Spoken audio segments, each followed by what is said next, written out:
Si vous appuyez sur Options sur le Launchpad, vous avez un bouton de suppression, mais ce bouton de suppression permet simplement de désinstaller les applications achetées sur l'App Store. Par exemple, si ici je souhaite supprimer cette application, je clique sur supprimer et voilà, c'est fait.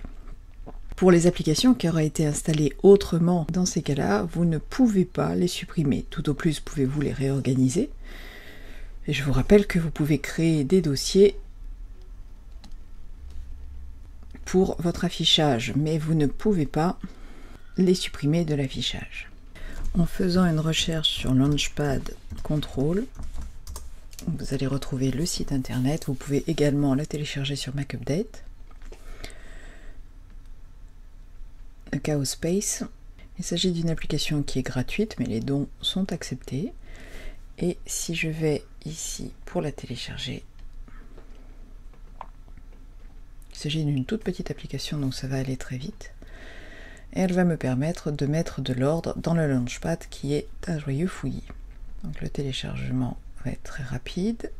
J'ouvre mon pop-up, je double-clique et je vais l'installer pour cet utilisateur. Launchpad Control par défaut liste toutes les applications que vous avez dans le Launchpad.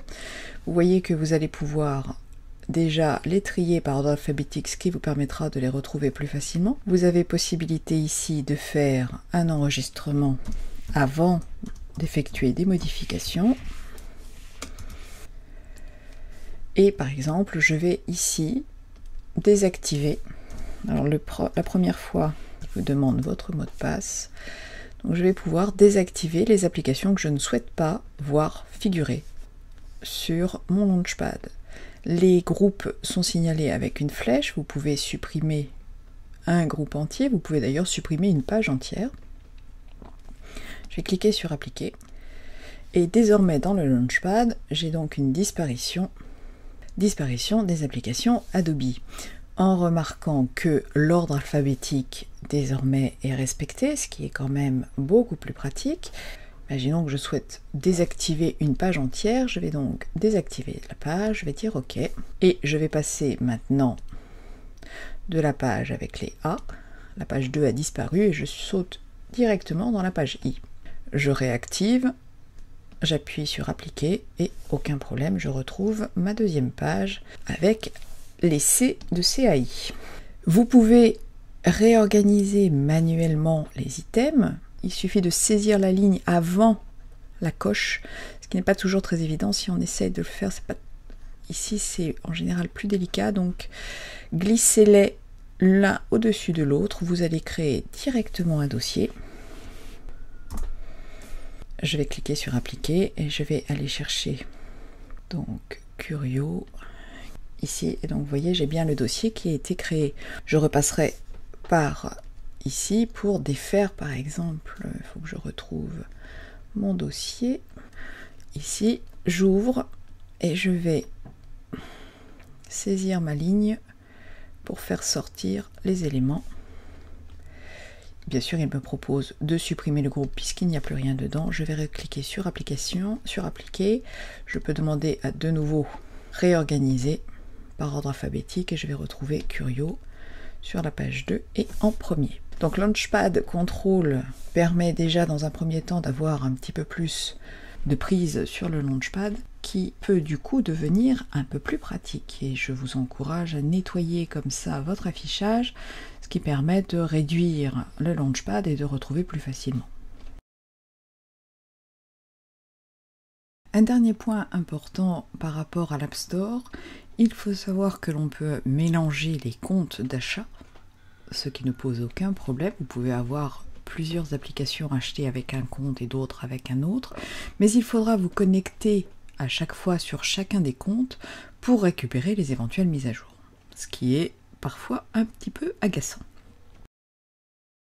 On va juste faire une dernière chose. Lorsque l'on est sur Safari, on a la possibilité d'afficher l'App Store, mais vous avez aussi la possibilité d'afficher directement le lien, le logiciel, sur l'App Store lui-même. Le souci, c'est que au lieu de rester tranquillement sur Safari, vous vous retrouvez systématiquement projeté sur le site pour acheter. Et ça, c'est pas toujours très agréable. Et pour cela, j'utilise un petit logiciel qui me permet de désactiver ce lancement automatique, et ceci est également valable pour l'iTunes Store. Il s'agit d'une extension qui s'appelle No More iTunes. Vous avez ici un petit bouton pour télécharger. Encore une fois, c'est gratuit. Vous cliquez, vous double-cliquez pour installer l'extension. Je l'installe.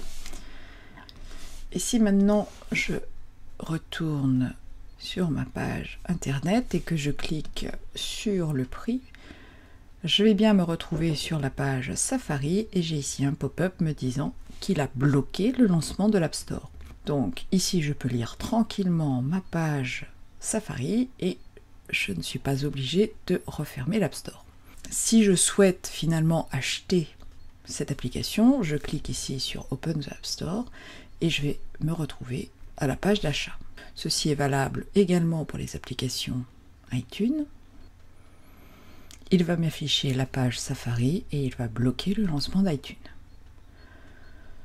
Il est fortement dommage qu'on ne puisse pas avoir la même chose sur Safari mobile, puisqu'il n'est impossible actuellement d'obtenir l'affiche d'une application Mac sur l'iPad. On ne peut même pas la lire d'ailleurs, puisqu'on se retrouve avec un message d'erreur disant qu'il faut se connecter à partir d'un Mac, ce qui est bien dommage. Voilà, donc ça c'est une petite extension qui peut être quand même très pratique pour éviter d'avoir sans arrêt les stores qui se lancent si vous voulez simplement lire la description de l'application. Dernière chose, je vous rappelle que si vous souhaitez supprimer cette extension, il faut aller dans Safari Préférences, la rubrique Extension, et vous avez ici possibilité de l'activer ou de la désactiver, voire de la désinstaller.